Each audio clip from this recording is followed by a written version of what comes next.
Good morning. My name is ATTY Frekhtman from the F&A Injury Law Firm, and today I want to talk about the number one question that insurance adjusters hate. And there are actually a few different ones, but one of the top questions that insurance adjusters absolutely despise is, what are your complete bodily injury limits? And in New York, there's actually a law. It's Insurance Law 3420F.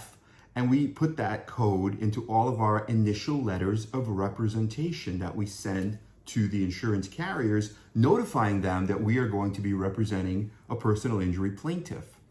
And the insurance company has to tell us their limits, especially if it's a car crash case. They have to tell us, does their insured, the policyholder that has been paying premiums to their insurance company, do they have the minimum in New York, $25,000? Do they have $100,000? Do they have $250,000, $300,000, $500,000? Is it a single limit? Is there excess or umbrella beyond the primary policy? Sometimes you can have a $250,000 policy with a $1 million excess.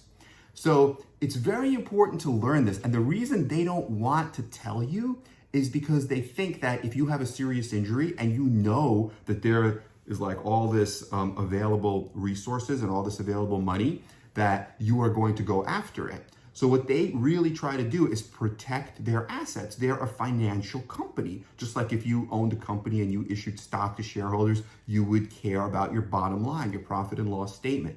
So what they really try to do is save their money. So when you ask that question, they really don't like it. And in fact, they have to tell you under the law in New York, and in New Jersey, they used to not have to tell you. So when we had a case with a New Jersey insurance company, like I think one of them was like manufacturer or something in New Jersey, they would never tell us. And we would say, Insurance Law 3420F. And they would say, that doesn't apply to us. We won't tell you what it is. But now I think they changed the law in New Jersey. Now those carriers have to tell us as well. But in litigation, once you're in court, they have to tell you, right? Because the judge orders it in the preliminary conference order. So they have no more choice. They have to tell you. They're compelled to do so by court order.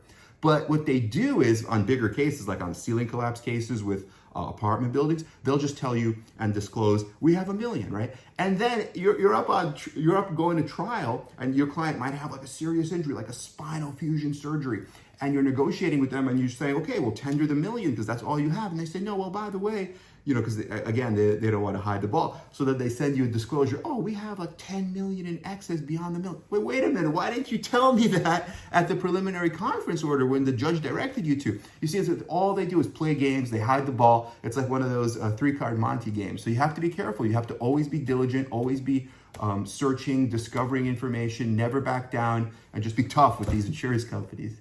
Okay, have a great day, everyone, and we'll talk to you soon.